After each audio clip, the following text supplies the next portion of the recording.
আজকে আমি আপনাদের সাথে শেয়ার করব মনস্টার সিরিজের পার্ট 6। আগের পর্বগুলো যারা দেখেন নাই তারা প্লিজ দেখে আসবেন, না হয় কোনো কিছু বুঝতে পারবেন না। আর যারা দেখে নিয়েছেন তারা এই পার্টটা দেখতে পারেন। গত পর্বে আমরা দেখে মাইকেল জিনার কাছে আসার চেষ্টা করে, তখনই জিনা মাইকেলের উপর জুস ফেলে দেয় আর মাইকেলকে ওয়াশরুমে গিয়ে গোসল করতে বলে। তখনই দরজায় নক পড়ে আর জিনা এসে দরজা খুলে দেখতে পায় অ্যান্ড্রি এবং লি এসেছে আর তারা বলছিল যে তুমি কি ঠিক আছো। তখন জিনা বলতে থাকে হ্যাঁ আমি ঠিক আছি, তোমরা কেন এসেছো এখানে, এখান থেকে চলে যাও, না হয় আমার উপর তোমরা বিপদ ডেকে আনবে।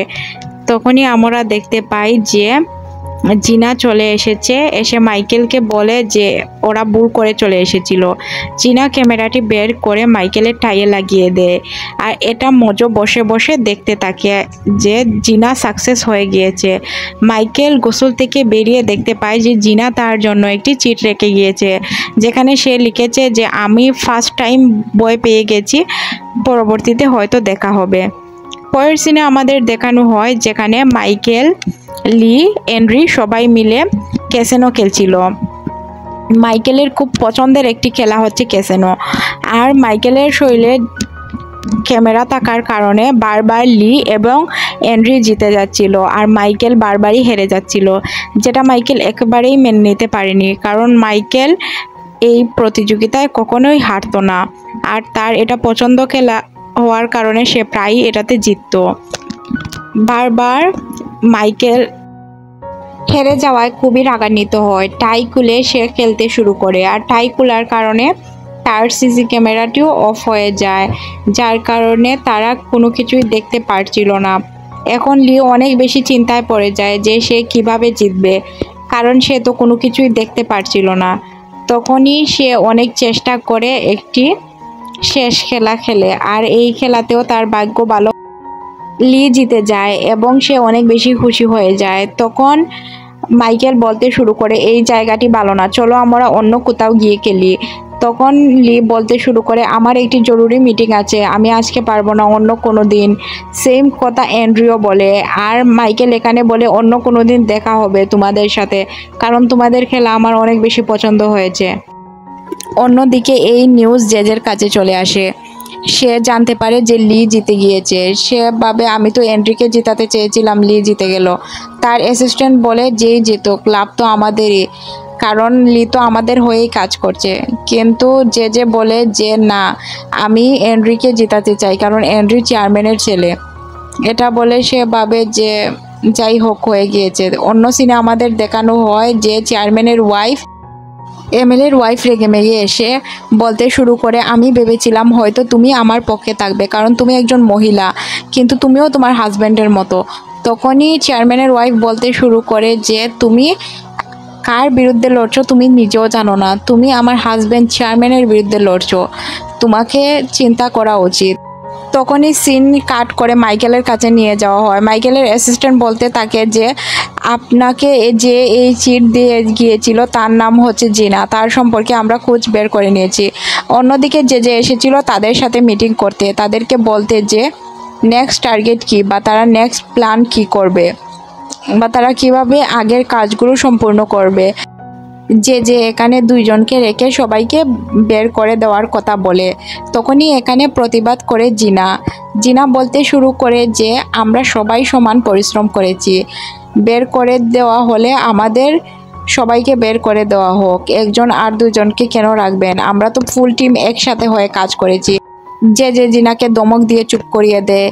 যে বলে যে তুমি কিভাবে বুঝবে, কোম্পানি এখন লসের মধ্যে দিয়ে চলছে, আমরা এতগুলো এমপ্লয় রাখতে পারবো না, দুইজন রেখে সবাইকে চলে যেতে হবে।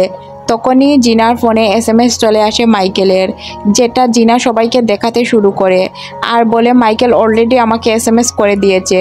তখন আমরা দেখতে পাই যে বলে তোমরা তোমাদের কাজ কন্টিনিউ করতে থাকো, এখানে জের প্ল্যান বেচতে যায়। অন্যদিকে জিনা চলে আসে রেডি হয়ে মাইকেলের সাথে দেখা করতে। মাইকেল তার জন্য একটি গোলাপের তুড়া নিয়ে এসেছিল আর বলছিল তোমাকে অনেক সুন্দর লাগছে। অন্যদিকে লি আর এন্ড্রি ফলো করছিল তাদের। এখান থেকে মাইকেল বলে চলো তোমাকে একটি জায়গায় নিয়ে যাই। তখন তারা গাড়িতে ওঠে আর লি আর এন্ড্রি তাদের ফলো করতে শুরু করে। তখনই জিনা প্রশ্ন করে যে আমরা কোথায় যাচ্ছি বা তুমি আমাকে কোথায় নিয়ে যাচ্ছ। মাইকেল বলে যে যাওয়ার পরেই হয়তো জানতে পারবে আমরা কোথায় যাচ্ছি। আমরা দেখতে পাই এখানে মাইকেল জিনাকে একটি কালচারাল প্রোগ্রামে নিয়ে এসেছে, যেটা চায়নার অনেক ফেমাস একটি প্রোগ্রাম। এখানে আসার পর জিনা খুবই জুড়ে জুড়ে হাসছিল আর মাইকেলের সাথে কথা বলছিল, যা দেখে লি বলতে শুরু করে যে এন্ড্রি, তোমার কি উচ্চস্বরে কথা বলা আর হাসতে থাকা মেয়েদের পছন্দ? তখন এন্ড্রি বলে একদমই না। এটা শুনে জিনা মন খারাপ করে ফেলে আর সে হাসি বন্ধ করে দেয়। তখনই মাইকেল বলতে শুরু করে, তুমি হাসছো না কেন? আমার হাসা মেয়েদের অনেক পছন্দ। এই কথা শুনে জিনা আবার ফেলফেলিয়ে হাসতে শুরু করে। লি বলে, পাগল মেয়ে, এ তোমার প্রশংসা করছে না। এটা শোনার পর আমরা দেখতে পাই যে জিনা তার ফোনে থাকা ব্লুটুথটি খুলে ফেলে দেয় আর এটা দেখে রেগে যায় লি। কিন্তু জিনা মনে করে যে আমার প্রশংসা করায় লি আর এন্ড্রি জ্বলছে। এখান থেকে লি আর এন্ড্রিকে রেখে মাইকেল এবং জিনা চলে আসে খাবার খেতে। এন্ড্রি এবং লি পিছু করতে থাকে মাইকেল এবং জিনার। যখনই আমরা দেখতে পাই যে মাইকেল ফোনে কথা বলতে যাচ্ছিল, এন্ড্রি এবং লি তার সাথে কথা বলতে আসে। মাইকেল এসে জিজ্ঞাসা করে ওদেরকে কি তুমি চিনো? আর তারা এমন ভাব করে যাচ্ছিল যে তারা গে। এসব করা দেখে অবাক হয়ে যায় মাইকেল আর সে হাসতে হাসতে এখান থেকে চলে যায়। আর এসব বিষয়ে অনেক বেশি নার্ভাস হয়ে যায় লি এবং এন্ড্রি। পরের সিনে আমরা দেখতে পাই যে মজো কল করে বলতে শুরু করে যে তোমরা কোথায় গিয়ে মরেছো। অন্যদিকে মাইকেল এবং জিনাকে আমরা বিচে হাঁটতে দেখি। তখনই মাইকেলের ফোনে একটি ফোন আসে। যে কলটি করেছিল এন্ড্রি বলতে শুরু করে যে জিনা এবং লি একসাথে মিলে আছে আর তারা লুডো গ্রুপের হয়ে কাজ করে। তোমাকে তারা ফাঁসানোর জন্য এসব করছে। মাইকেল বলে যে আমি তোমার কথা কিভাবে বিশ্বাস করব। তখনই এন্ড্রি বলে যে তোমার টাইয়ের মধ্যে একটি সিসি ক্যামেরা যুক্ত পিন যোগ করে দিয়েছে জিনা। আর এন্ড্রি কল কাটার সাথে সাথেই আমরা এখানে জেজেকে দেখতে পাই। আসলে এই প্ল্যানটা জেজের ছিল লিকে ফাঁসানোর জন্য। আর জেজে এন্ড্রিকে বলতে থাকে যে দিকে প্ল্যান করতে শুরু করে মাইকেল প্ল্যান করে লিকে একটি পার্টিতে ইনভাইট করে, যেখানে লি চলে যায় আর তাকে ড্রিঙ্ক করানো হয়। আর এই ড্রিঙ্কের মধ্যে সে ঘুমের ওষুধ মিশিয়ে দেওয়ার কারণে সে অজ্ঞান হয়ে যায় আর তাকে একটি জায়গায় এনে বেঁধে রাখা হয়। অন্যদিকে জিনাকেও নিয়ে যাওয়া হয় ওই জায়গায়। আর মাইকেল প্রশ্ন করতে শুরু করে যে তোমরা কিসের প্ল্যান করছো আর তোমরা কেন এইসব প্ল্যান করছো। এখানে আমরা দেখতে পাই যে লিকে একটি ইঞ্জেকশন পুশ করা হচ্ছে। অন্যদিকে আমরা দেখতে পাই যে লুডো কোম্পানিতে আসার আগে লিকে অনেক ভালোভাবে ট্রেন করা হয়েছিল, যাতে সে তার মাইন্ডকে কন্ট্রোল করতে পারে আর তার কাছ থেকে যাতে কেউ কোনো কথা না বের করে নিতে পারে। এই জন্য সে তার প্ল্যান অনুযায়ী কথা বলতে শুরু করে। সে বলে যে লুডো কোম্পানির সাথে আমার নিজেরই শত্রুতা আছে, আমি লুডো কোম্পানিকে বরবাদ করতে চাই। আজ থেকে কিছু বছর আগে ওরা আমার ফ্যামিলিকে ধ্বংস করে দিয়েছে, যার কারণে আমি বদলা নেওয়ার জন্য এখানে এসেছি। আমি তোমার শত্রু না, আমি এটা কাজ করছি তাদের বিশ্বাস অর্জনের জন্য। এই বিষয়টা বিশ্বাস করে নেয় মাইকেল আর সে ভাবে যে হয়তো লি সত্য কথা বলছে। এখানে পুরো সময় লি চাইনিজ ভাষায় কথা বলছিল, যেটা জিনা বুঝতে পারছিল না। সিন শিফট করে আমাদের এন্ড্রি এবং মাইকেলের কাছে নিয়ে আসা হয়। এখানে মাইকেল প্রশ্ন করে তুমি আমার হেল্প কেন করতে চাচ্ছ। তখন আমরা দেখতে পাই যে এন্ড্রি বলে যে আমি একজন লয়ার, আপনার যদি কোনো লিগ্যাল প্রবলেম হয় আমি আপনাকে হেল্প করতে পারবো আর আমি আপনার ব্যবসার পার্টনার হতে চাই, এটা আমার অনেক দিনের ইচ্ছা। এটা বলার সাথে সাথে বলে যে ওই দুইজনকে তুমি কি করেছো। তখনই আমরা দেখতে পাই যে মাইকেল এবং জিনা বেঁচে আছে আর তারা গাড়ি দিয়ে কোথাও যাচ্ছে। তখনই সিন শিফট করে আমাদের জেজের কাছে নিয়ে যাওয়া হয়, যে কিছু লোকদের ট্রেনিং করছিল আর যেখানে এন্ড্রিও ছিল। জেজে বলতে শুরু করে আজ যে এন্ড্রি কাজটি করেছে এটা তোমরা কেউ করতে পারবে না আর এন্ড্রির কাজটা অনেক প্রশংসনীয়। সে এখন হতে যাচ্ছে মাইকেলের নেক্সট পার্টনার। তখনই এখানে লি চলে আসে আর লি বুঝতে পারে যে এটা এন্ড্রি করেছে। তখন লি এন্ড্রিকে প্রশ্ন করে, এখানে খুব ভালোভাবে যে হ্যান্ডেল করে ফেলে, যে বলে যে এটাই আমাদের প্ল্যান ছিল, যে তোমাকে ইউজ করে আমরা এন্ড্রিকে মাইকেলের পার্টনার বানাবো। আর এটা তো গাদ্দারি না, এটা আমাদের প্ল্যান ছিল, আর এটা একটা প্ল্যানের অংশ যে তোমাকে ইউজ করে আমরা এন্ড্রিকে তার পার্টনার বানাবো। এখানে তুমি রাগ করার মতো কিছু নেই। পরের সিনে আমাদের দেখানো হয় যেখানে এন্ড্রি জিম করছিল। লি এসে তাকে গলা চেপে ধরে আর প্রশ্ন করতে শুরু করে, তুমি আমার সাথে গাদ্দারি কেন করলে? তখন আমরা দেখতে পাই যে রুহি এসে এখানে এন্ড্রিকে বাঁচিয়ে নেয়। আর এন্ড্রি বলতে থাকে যে আমরা কোনো দিন বন্ধুই ছিলাম না, তাহলে গাদ্দারি কিভাবে করব? আর তুমি তো আমাকে বিশ্বাস করো না, আমিও তোমাকে বিশ্বাস করি না, তাহলে এটা গাদ্দারি কিভাবে হলো? এখান থেকে লি সাথে সাথেই চলে যায়। আর রুহি প্রশ্ন করে যে তুমি আসলে কে, তোমাকে যে কেন এত হেল্প করছে, আর তোমাকে কেন এত প্রায়োরিটি দিচ্ছে? এন্ড্রি বলে যে পরবর্তীতে জানতে পারবে। অন্যদিকে আমরা জিনা বসেছিল, লি এসে জিনাকে ধাক্কা দিয়ে ফেলে দেয়, তারা এখানে এনজয় করে। অন্যদিকে পেনি কাউকে ফলো করছিল, যাকে ফলো করছিল সেটা হচ্ছিল, যাকে পেনি ফলো করছিল তার নাম ছিল কিমি। কিমি ছিল চেয়ারম্যানের ওয়াইফ, আর পেনি চাচ্ছিল যে চেয়ারম্যানের জায়গায় চেয়ারম্যানের ওয়াইফকে দাঁড়া করাতে, কারণ চেয়ারম্যানের ওয়াইফকে সবাই পছন্দ করতো আর অনেক বেশি মানতো, কারণ সে অনেককে হেল্প করতো। এখানে আমরা দেখি কিমি সবার জন্য রান্না করে নিয়ে এসেছে, ক্যান্সারের রুগী যারা ছিল তাদের জন্য। এখানে ক্যান্সারের রুগীরা কেউ খাবার খেতে চায় না, তার খাবার সবাই ফেলে দেয়। আর সবাই তাকে বলতে শুরু করে, আমাদের শান্তিতে মরতে তো দিবি, আমরা তো তুই যে কাজটি চাস সেটা কখনোই করব না, এসব বলে খুব রাগারাগি করতে শুরু করে। এখানে আমরা তারপরও কেমিকে অনেক শান্তশিষ্ট দেখতে পাই। তখনই এখানে লোডো গ্রুপের চেয়ারম্যান চলে আসে। সে এসে বলতে শুরু করে যে আমি নির্বাচনে তোমার হাজব্যান্ডের জায়গায় আমার মেয়েকে দাঁড় করাতে চাই। এখানে কিমি বলতে শুরু করে, আমার হাজব্যান্ড হার্ট অ্যাটাকে মারা যায়নি, আর আমার হাজব্যান্ডকে কারা মেরেছিল এবং কেন মেরেছে এটাও আমি তদন্ত করে বের করব।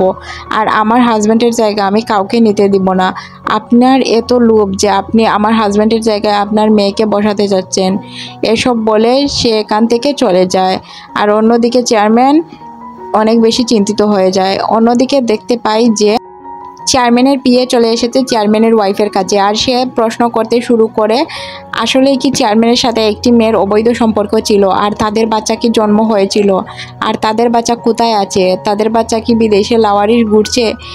তখন চেয়ারম্যানের ওয়াইফ বলতে থাকে যে আমি জানি অনেক বিশ্বস্ত একজন লোক, কিন্তু এটা তুমি চেয়ারম্যানকে বলো না। যদি তুমি এই কথাগুলো চেয়ারম্যানকে বলো তাহলে চেয়ারম্যান অনেক বেশি চিন্তিত হয়ে পড়বে, আর তার মান সম্মান সব কিছু ধুলোয় মিশে যাবে।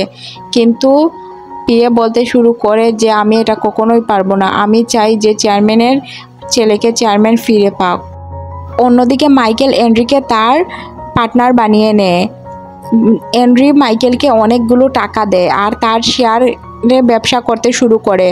অন্যদিকে আমরা দেখতে পাই লি একটি বেনে পুলিশ নিয়ে আসার রাস্তায় ছিল, আর অন্যদিকে লোডো গ্রুপের সব মেম্বার অন্য একটি গাড়িতে ছিল যারা ফলো করতে শুরু করে। এখানে আমরা দেখতে পাই যে এন্ড্রি ওই জায়গায় যাওয়ার জন্য অনেক বেশি ব্যাকুল ছিল। ওরা যে ফলো করছে এটাও এন্ড্রি জানতো। এখানে আমরা একটি পুরাতন বিল্ডিং দেখতে পাই যেখানে মজো সহ সবাই চলে এসেছিল। সবাই যখন ওই জায়গাতে যায় তখন কোনো কিছু না পেলেও ওই লোকগুলো গিয়ে হামলা করতে শুরু করে। অন্যদিকে লি পুলিশ নিয়ে চলে আসে ওই জায়গায়। ভিতর থেকে গুলির আওয়াজ শুনতে পায়, তারা দৌড়ে দোতলার দিকে ছুটতে থাকে। এখানে যেও ছিল। তখন আমরা দেখতে পাই লোডো গ্রুপের সবাইকে বন্দি বানিয়ে রেখেছে মাইকেল, আর সে বলছিল যে তুমি আসলে কালপিট, তোমাকে আমি চিনে ফেললাম। অন্যদিকে তারা মাইকেলকে ছেড়ে দেয়, বলে যে লি অনেক ভালো মানুষ। তখনই আমাদের সিন ফ্ল্যাশব্যাকে নিয়ে দেখানো হয় যে ওই দিন লি চাইনিজ ভাষায় বলছিল, আমি লুডো গ্রুপের হয়ে কাজ করি না, আমি ওদের বিপক্ষের দলের হয়ে কাজ করি। আমি লুডো গ্রুপে কাজ করার চেষ্টা করছি কারণ আমি আমার মা বাবার বদলা নিতে চাই এই লুডো গ্রুপ থেকে। আমি ঘৃণা করি এই লুডো গ্রুপের যে সহ নাতান সবাইকে। তখন আমরা দেখতে পাই যে মাইকেল বলতে শুরু করে আমি এসব কিভাবে বিশ্বাস করব। লি বলে যে আপনি বিশ্বাস করা আর না করা আপনার হাতে, কিন্তু আমি যা বলছি 100% সত্য কথা বলছি, আপনি তা চাইলে যাচাই করে দেখতে পারেন। তখন মাইকেল বলে যে অবশ্যই আমি যাচাই করে দেখব। লিয়ের কথা মাইকেলের বিশ্বাস হয়, সে লি এবং জিনাকে ছেড়ে দেয়। অন্যদিকে আমরা দেখতে পাই যে লি এবং মাইকেল হাত মিলাচ্ছে। এটা দেখে যে অবাক হয়ে যায়, সে চিন্তা করে এরা কিভাবে বন্ধু হলো। আর অন্যদিকে তাদের নকল মেডিসিন ব্যবহার করার কারণে পুলিশ ধরে নিয়ে যায়। লি ফোন করে জিনাকে বলে প্লিজ তোমরা হোটেল থেকে বেরিয়ে যাও, কারণ হোটেলেও রেড পড়তে চলেছে। রুহি আর জিনা এক রুম থেকে অন্য রুমে চলে যায় আর পুলিশ অন্যদেরকে ধরে নিয়ে যায়। অপরদিকে আমরা দেখতে পাই মাইকেল এবং লিকে, যারা বসে গল্প করছিল। আর মাইকেল বলছিল তুমি আমার এত বড় উপকার করেছো, তুমি আমার কাছ থেকে কি চাও। তখন মাইকেল বলে যে আপনি অ্যান্ড্রুকে যে পর্যায়ে নিতে চাচ্ছিলেন আমি ওই পর্যায়ে আপনার সাথে ডিল করতে চাই, কিন্তু মাইকেল বলে যে এই পর্যায়ে না করে তুমি তো অনেক ভালো ক্যাসিনো খেলো, আমার সাথে তুমি ক্যাসিনো পার্টনারশিপ নিতে পারো। কিন্তু এখানে লি বলে যে না, আমি এটা করতে চাই না। তখনই লির সাথে দেখা করতে আসে যে আর মাইকেল বলে যে যাও তুমি দেখা করে আসো। অন্যদিকে মাইকেল আর মাইকেলের অ্যাসিস্ট্যান্ট কথা বলছিল যে সাথে কথা বলার মাধ্যমেই ফিক্সড হবে লি আমার পার্টনার হবে কি না। লির তো স্মরণশক্তি অনেক বেশি ছিল, যার কারণে সে সব কিছু বুঝে যায়। লি জেজের সাথে দেখা করে জেজে লিকে বলতে শুরু করে যে তুমি একমাত্র আমাদের বাঁচাতে পারো, আমি জানি তুমি আমার পক্ষে থেকেই কাজ করছো, তুমি মাইকেলকে দড়িয়ে দাও, তার মাধ্যমে তোমাকে আমি অনেক বেশি পরিমাণে টাকা দিব আর তুমি আমার পক্ষ থেকে কাজ করো। এটা শোনার পর লি চিন্তা করতে থাকে যে আমার সব কথা তো মাইকেল অবশ্যই শুনবে, তাই আমাকে বুঝে শুনে কথা বলতে হবে। তখনই লি উঠে বলতে শুরু করে আপনি কি ভেবেছেন আমি টাকার জন্য কাজ করছি? আপনার সাথে বদলা নেওয়ার জন্য আমি করছি, কারণ আজ থেকে 8 বছর আগে আপনি আমার ফ্যামিলি মেম্বারকে বলতে আমার বাবাকে চাকরিচ্যুত করেছিলেন, যার কারণে আমার বাবা সুইসাইড করে, আর আপনাদের কারণেই আমার পুরো ফ্যামিলিটাই ধ্বংস হয়ে যায়। এর মধ্যে দিয়েই এই পর্বটা শেষ হয়। নেক্সট পার্ট দেখতে চাইলে প্লিজ বেশি বেশি কমেন্ট এবং শেয়ার করবেন।